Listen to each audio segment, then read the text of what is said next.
I watched my mother die in that hospital bed, her final words dripping with venom I'll never forget.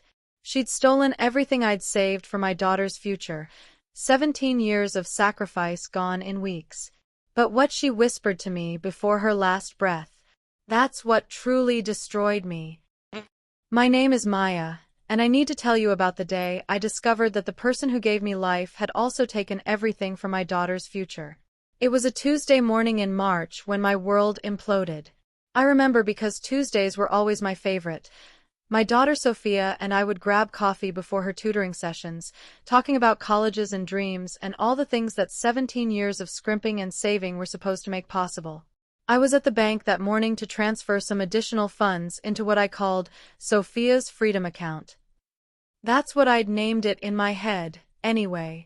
Officially, it was a joint savings account I'd opened with my mother 15 years earlier, right after my divorce from Sophia's father became final. I was 26 then, barely holding it together. My mother had insisted we make it joint, for safety, she'd said. In case something happens to you, Maya, Sophia will need someone who can access it immediately. It made sense at the time. My mother had always been the responsible one, the planner, the woman who kept spreadsheets for everything. So I agreed. For 15 years, I deposited money into that account religiously. When I got my first raise as a dental hygienist, deposit. When I picked up weekend shifts, deposit. When Sophia's deadbeat father finally sent child support, straight into that account. Birthday money, tax refunds, the small inheritance from my grandmother, everything went into Sophia's future. I lived in a one-bedroom apartment and gave Sophia my room. I drove a car with 200,000 miles on it. I bought clothes from thrift stores and learned to cut Sophia's hair myself to save money. Every single sacrifice was worth it because that account was growing. Last time I checked, just 3 weeks earlier, we'd crossed $199,000. Sophia had gotten into her dream school, Columbia University. Early acceptance. Full academic scholarship covering tuition, but we still needed money for housing, books, living expenses. The account would cover everything, give her breathing room, let her focus on studying instead of working 3 jobs like I had. But that Tuesday morning, when I logged into the account at the bank's kiosk, the screen showed, balance, $247.18. I stared at those numbers, certain there was an error. A system glitch. I refreshed the page. Same number. My hands started shaking as I walked to the teller window. There's something wrong with my account, I said, my voice strangely calm despite the panic flooding my chest. The balance is showing incorrectly. The teller, a kind-faced woman named Patricia, pulled up my account. Her expression shifted from professional to concerned. I'm seeing the same balance, ma'am. $247.18. That's impossible. There should be close to $200,000 in there. Patricia scrolled through the transaction history, her frown deepening. There was a withdrawal made 4 days ago. March 18th. For $198,752.82. The account holder made the withdrawal in person at our downtown branch. The floor tilted beneath me. What account holder? I'm the account holder.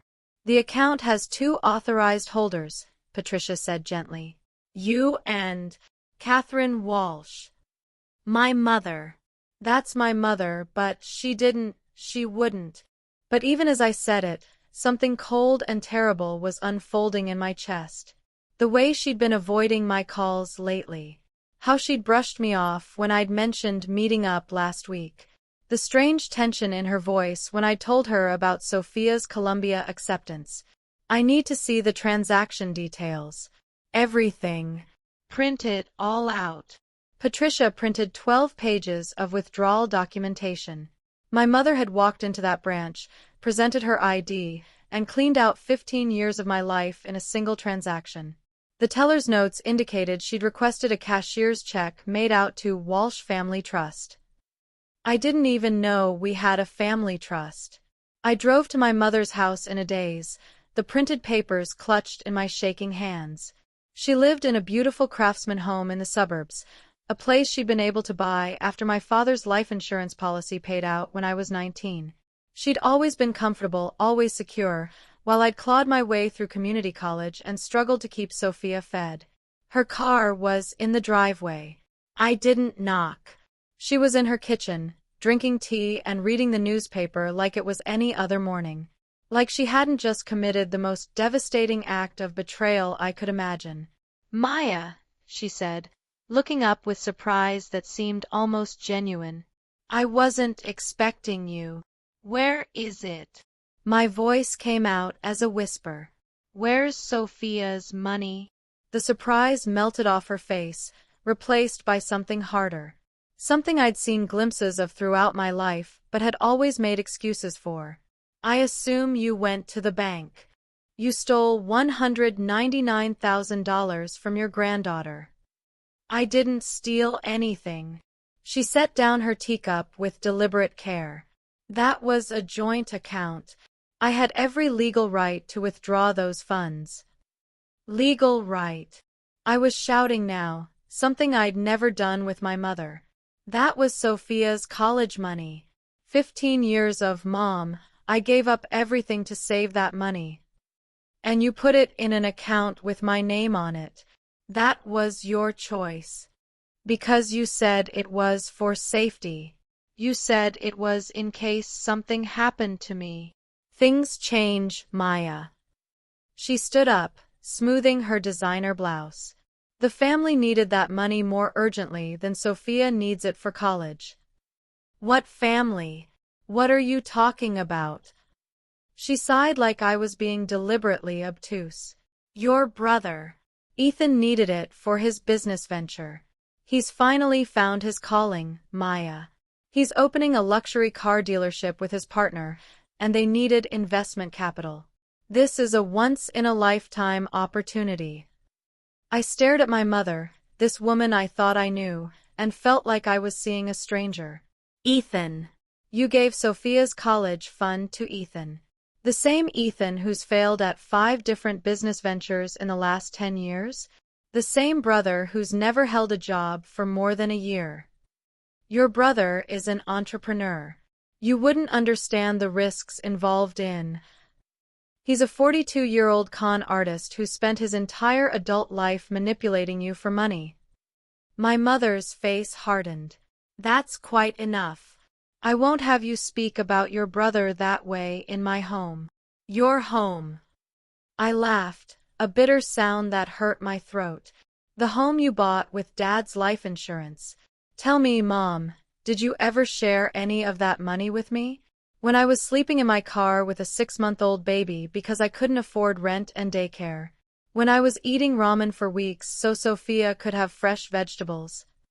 You made your choices. You're the one who got pregnant and married that useless man. You're the one who didn't finish your 4-year degree. I raised you to be independent, and you made your own bed. The cruelty of it took my breath away. I was independent. I saved that money independently. And you stole it. I'm not going to keep arguing in circles. She picked up her purse. I have a hair appointment. I'd like you to leave. You think this is over? You think I'm just going to walk away? She looked at me with something like pity. What are you going to do, Maya? Sue your own mother? Create a scandal that will embarrass the entire family? For what? The money's gone. Ethan's already invested it in the dealership. You can't unring that bell. Watch me. I left before I did something I'd regret. I sat in my car in her driveway and called the one person I thought might help. My father. My parents had divorced when I was 21, after my mother had an affair with her tennis instructor. Dad had moved to Arizona, remarried, started a new life. We talked every few weeks, but we weren't close the way we'd been when I was a kid. Sweetie, he said when I told him what happened. His voice was heavy with something that sounded like tired resignation. I wish I could say I was surprised. You knew. You knew she'd do something like this. I didn't know specifically, but your mother has always had a hierarchy in her mind. Ethan first, everyone else a distant second. It's why our marriage ended, really. I couldn't watch her enable him any more while you struggled. She'd write him checks for thousands while you were working 2 jobs. Why didn't you ever tell me? Would you have believed me? You loved your mother. You always made excuses for her. I thought, maybe I was wrong. Maybe she'd changed. After I hung up with my father, I sat in my car for 20 minutes, just shaking. Then I drove to Sophia's school and pulled her out of her last class. She knew something was wrong immediately. Mom? What happened? Are you okay? I took her to our favorite coffee shop, the one where we'd celebrated her Columbia acceptance just 3 weeks earlier. I told her everything. I watched my brilliant, beautiful daughter's face crumble as she understood what her grandmother had done. But Sophia's voice was so small. But that was for college. That was for my future. I know, baby. I know. Can we get it back? Can we sue her or something? That's when I made the decision that would define the next year of our lives. Yes, we're going to fight this. Whatever it takes. The next morning, I met with a lawyer named David Martinez. He was a family law attorney who specialized in financial elder abuse cases, though as he explained, my situation was the reverse, adult children exploiting elderly parents. This is more complex, David said, reviewing the bank statements I'd brought. Your mother isn't elderly or impaired. The account was joint. Technically, she didn't commit theft. So I have no recourse. She just gets away with it. I didn't say that. He leaned back in his chair. Joint accounts can be tricky. There's something called implied trust. If you can prove that the funds were deposited solely by you, with a specific designated purpose, and your mother was only on the account as a convenience or safety measure, we might be able to argue unjust enrichment. What do I need to prove that? Everything. Every deposit slip, every paycheck stub, every piece of documentation showing where the money came from. Text messages, emails, any communication where you discussed the account's purpose.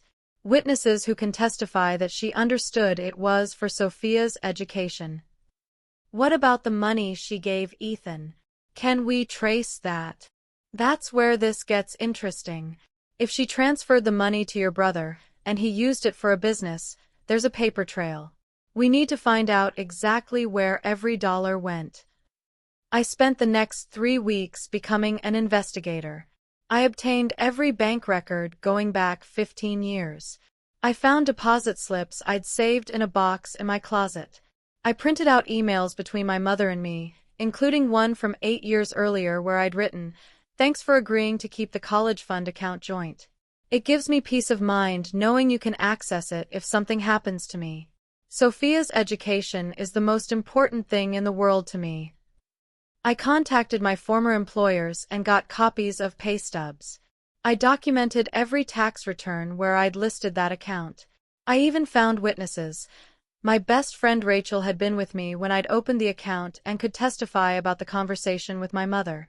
But the real breakthrough came when I hired a private investigator named Tom Reeves. He was expensive, $2,000 I couldn't really afford, but Rachel had recommended him, and I was desperate. Tom worked fast. Within a week, he'd traced the cashier's check my mother had withdrawn. She deposited it into her personal checking account, let it clear for 2 days, then written a check for $195,000 to something called Premier Luxury Motors LLC. That's the dealership, I told David when I saw the report. Ethan's business. Registered 3 months ago, Tom added, sliding another document across the table. Sole proprietor, Ethan Walsh. Business partner, Marcus Klein. Klein has an interesting history: 2 bankruptcies, 3 failed businesses, 1 civil fraud lawsuit settled out of court. My stomach dropped. Ethan's being scammed. Possibly. Or he's in on it.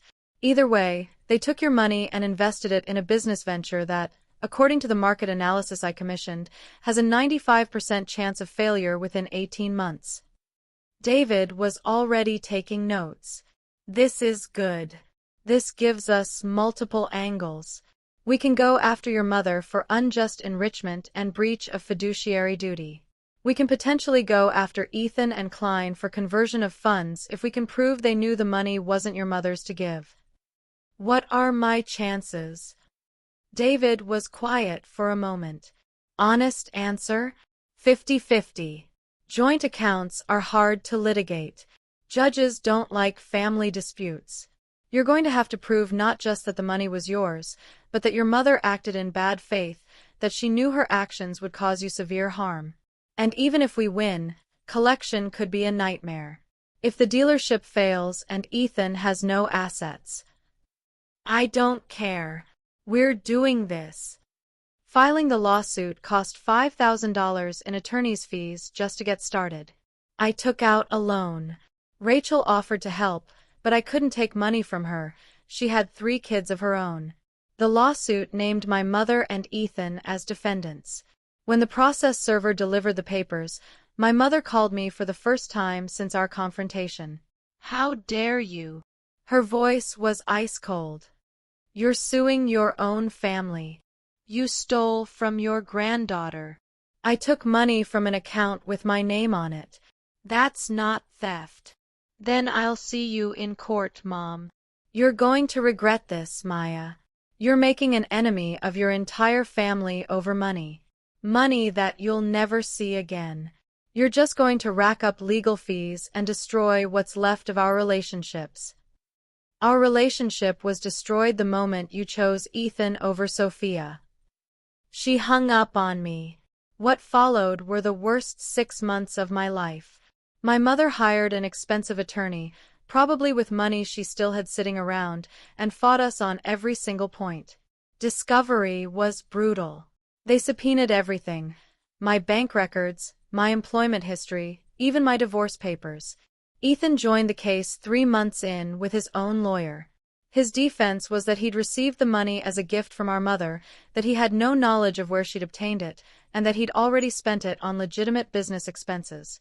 Tom investigated the dealership further and found that legitimate business expenses included $40,000 worth of luxury watches for Ethan and Marcus, a fully loaded BMW for Ethan's personal use, and $15,000 in bottle service at clubs where they were supposedly entertaining potential clients. The evidence was damning, but proving it in court was exhausting. David deposed my mother, and I sat in that conference room and watched her lie under oath. She claimed she'd contributed to the account over the years. When David produced bank records showing she'd never made a single deposit, she claimed she'd given me cash that I'd deposited. How much cash? David asked. I don't remember exactly. Thousands over the years. And you have no documentation of this? No records, no receipts, no ATM withdrawals that correspond to Maya's deposits. I kept cash at home. I don't remember every time I gave my daughter money. It was all lies, but she said it so calmly, so convincingly, that I wondered if a jury would believe her. 4 months into the lawsuit, something unexpected happened. The dealership failed. It wasn't a slow death. It was spectacular. Tom called me one morning in November with news that Ethan's business partner Marcus had fled to Mexico, taking with him approximately $80,000 from the dealership's accounts.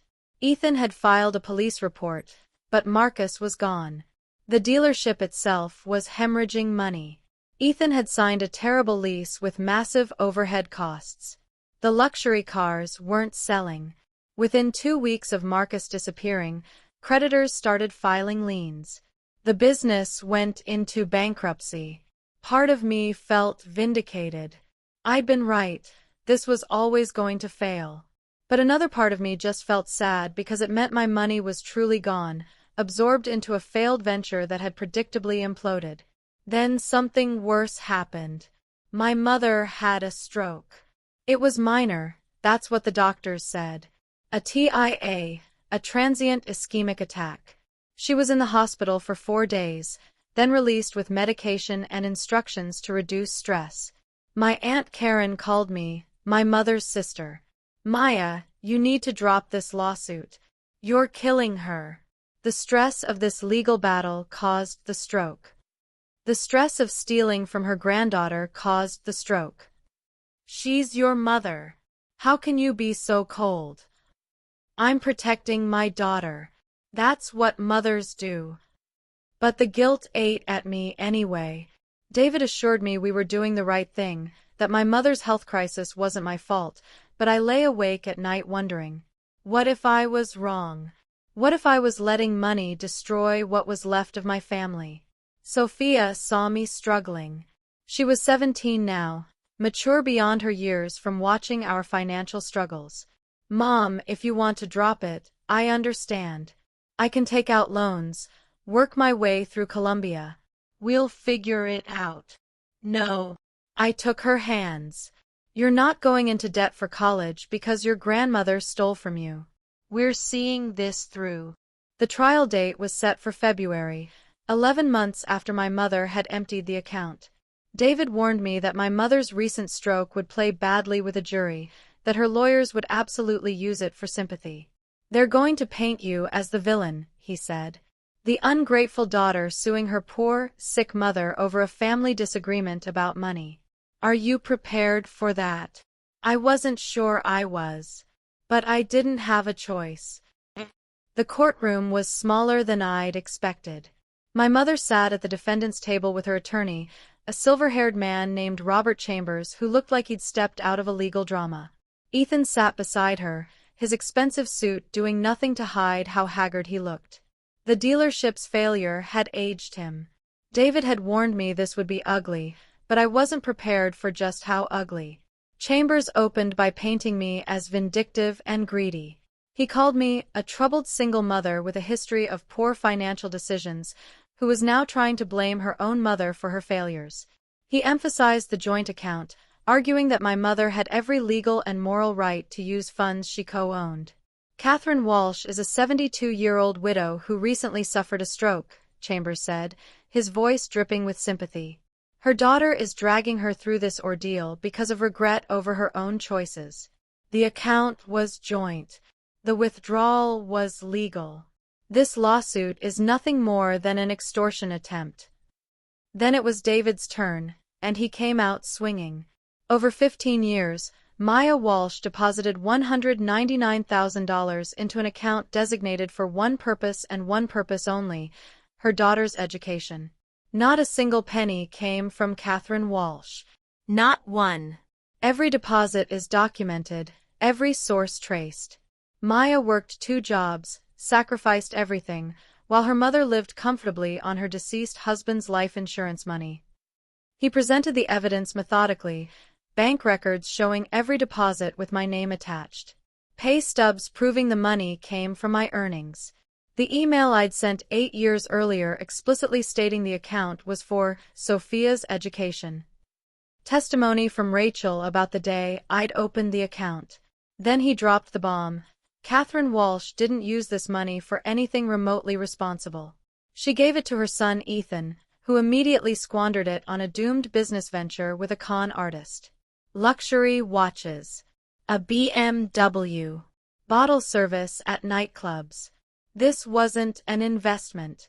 It was a gift to her favorite child, funded by stealing her grandchild's future. My mother's lawyer objected, but David had documentation for everything. Tom had done his job well. The trial lasted 3 days. My mother testified, and I had to sit there while she lied. She claimed she'd always intended the account to be family money. She said I'd never explicitly told her it was only for Sophia. She said Ethan's business had been a legitimate investment opportunity and she'd had every right to help her son. When David cross-examined her, he pulled out the email. Mrs. Walsh, can you read this section where Maya writes, Sophia's education is the most important thing in the world to me? Yes, but that doesn't mean. And this part where she thanks you for keeping the college fund account joint? The college fund account. Those are her words.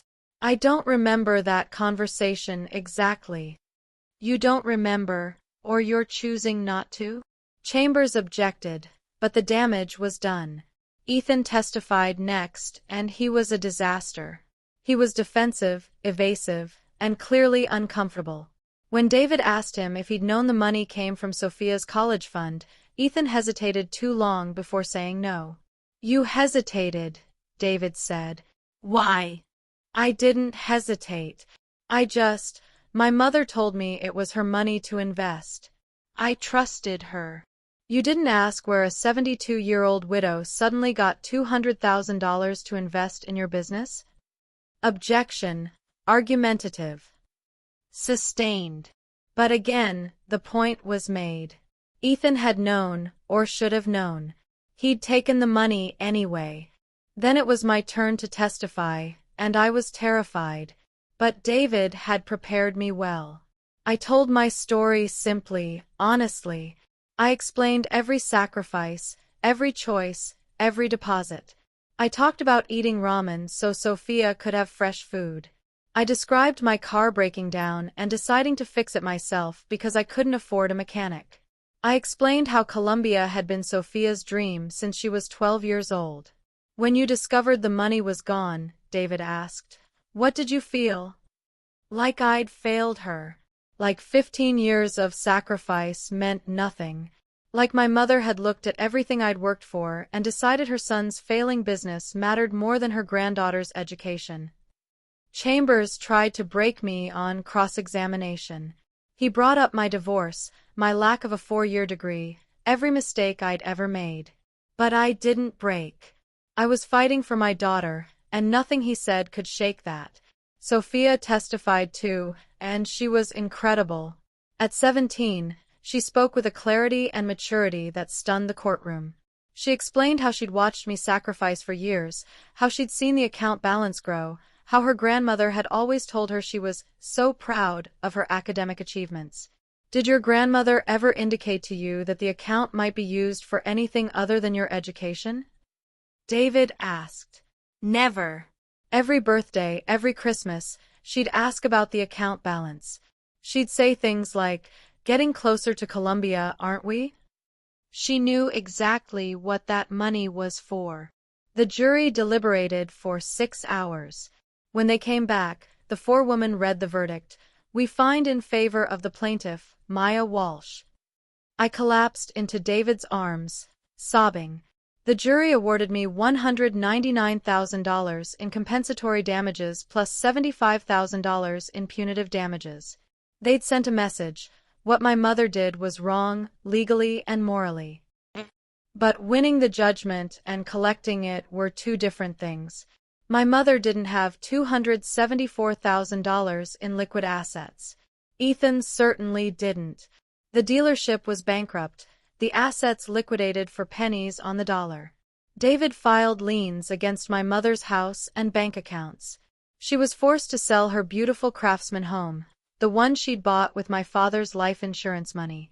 She downsized to a small condo, bitter and angry. Even after the sale, after all her remaining savings were depleted, we only recovered $180,000. Ethan declared personal bankruptcy. We got nothing from him. It wasn't enough to cover what was stolen, and it definitely wasn't enough to cover the $40,000 I'd spent in legal fees. But Sophia would be able to go to Colombia. She'd have to take out some loans, work part-time, but she'd be okay. My mother and I didn't speak for a year after the trial. Then, 18 months later, my Aunt Karen called. My mother's stroke had led to complications. She was in the hospital again, this time much more serious. She was dying. I didn't want to go. Sophia begged me not to. She doesn't deserve your forgiveness, Mom.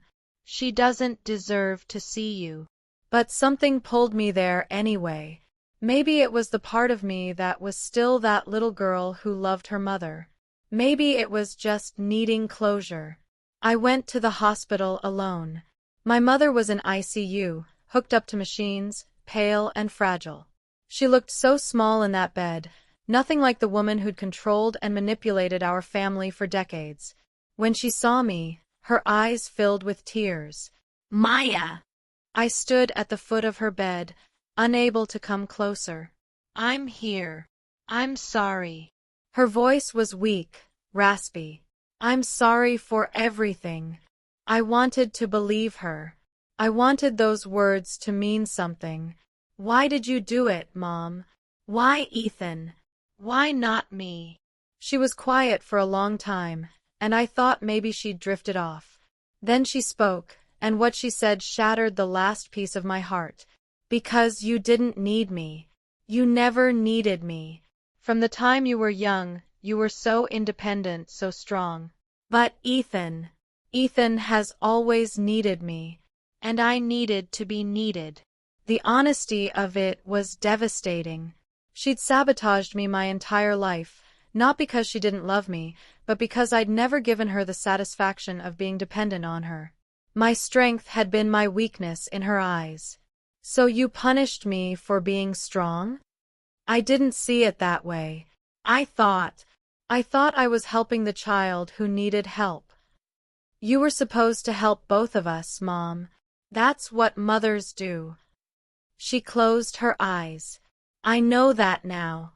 Too late, but I know. We sat in silence for a while. Then she opened her eyes and looked at me with sudden intensity. Maya, I need to tell you something. About your father. What about him? The life insurance money. The money I used to buy the house. She struggled to breathe, and I almost told her to stop, to rest. But she pushed through. It wasn't just your father's policy. There was another policy, one he'd taken out specifically for you. $50,000, meant to help you with college, with starting your life. I told him I'd give it to you when you turned 21. My blood went cold. What? I never gave it to you. I spent it. Over the years, I just spent it. On Ethan, mostly. His debts, his schemes. I'm sorry. She'd stolen from me twice. Even before the college fund, she'd taken money that was meant for me. My father had provided for me, and she'd hidden it, spent it on my brother. Why are you telling me this now? Because you deserve to know the truth.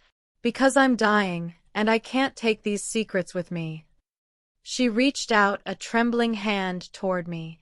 I know you'll never forgive me. I don't expect you to. But I need you to know that I do love you, Maya. I loved you wrong. I loved you in a way that hurt you, and I can't take that back. I didn't take her hand. I couldn't. I don't forgive you, Mom. I can't.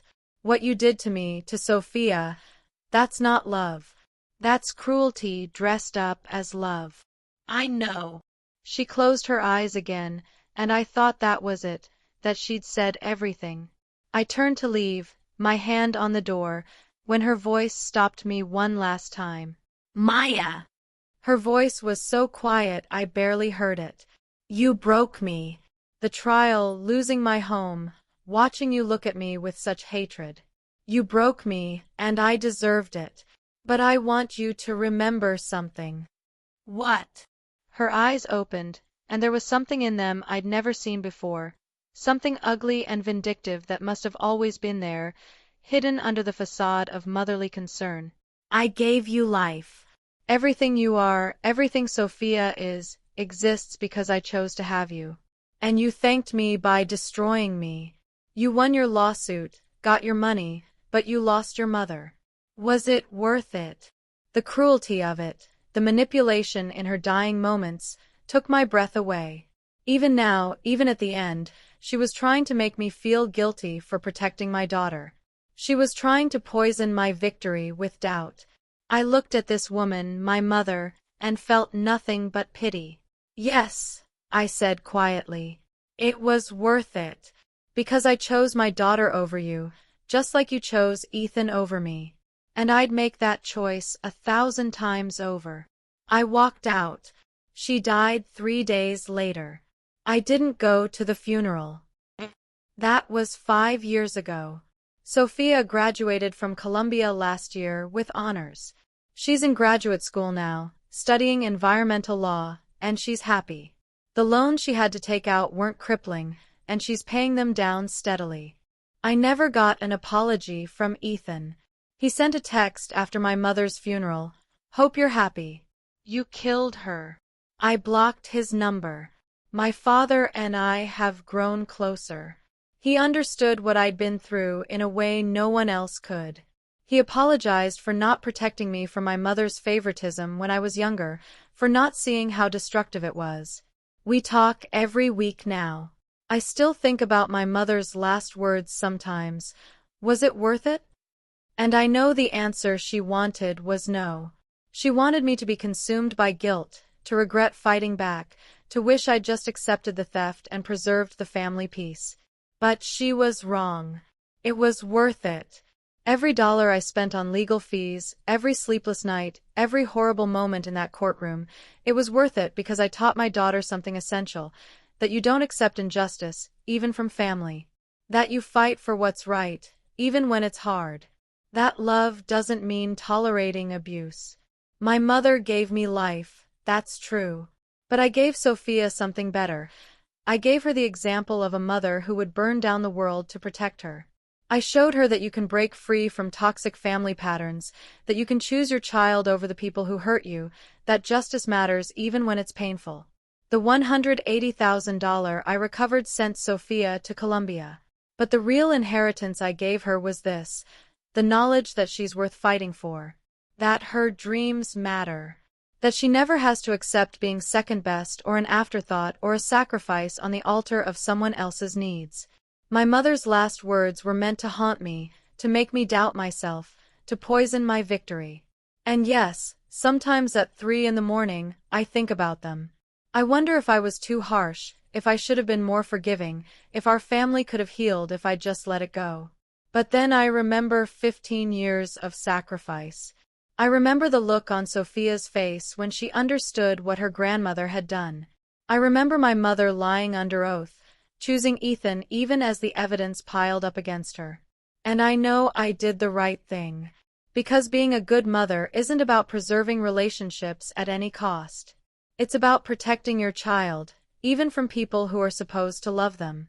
It's about teaching them to stand up for themselves, to demand respect, to never accept being second best. My mother's last words do haunt me, but not the way she intended. They remind me of who I never want to become. They remind me that love without boundaries is destruction. They remind me that sometimes the most loving thing you can do is fight. Sophia asked me once if I regret how it all ended, if I wish I'd forgiven my mother before she died. I told her the truth. I regret that she made me choose. But I don't regret choosing you. That's what my mother never understood. She thought she was teaching me a lesson about gratitude, about loyalty, about honoring your parents. But the only lesson I learned was this: when someone shows you who they are, believe them. Even if they're your mother. Even if it breaks your heart. My daughter knows that her future matters more than maintaining toxic peace. She knows that she's worth fighting for. She knows that I will always, always choose her. And if my mother's ghost is somewhere listening to this story, judging me, condemning me for what I did, well, I have one thing to say: I'd do it again. Every single time. Because my daughter's future was worth more than your pride. Because justice mattered more than your comfort. Because being a good mother to Sophia meant refusing to be a good daughter to you. That's the truth my mother's last words couldn't obscure. I won. Not just the lawsuit, but the war for my daughter's future and for my own soul. I broke the cycle of favoritism and manipulation. I showed Sophia that you can escape toxic family patterns. My mother took $199,000 from my daughter's college fund, and her last words were designed to make me regret fighting back. But all they did was reinforce what I already knew. I made the right choice. And I'd make it again, without hesitation, without doubt. Because some things are worth fighting for. And my daughter is worth everything.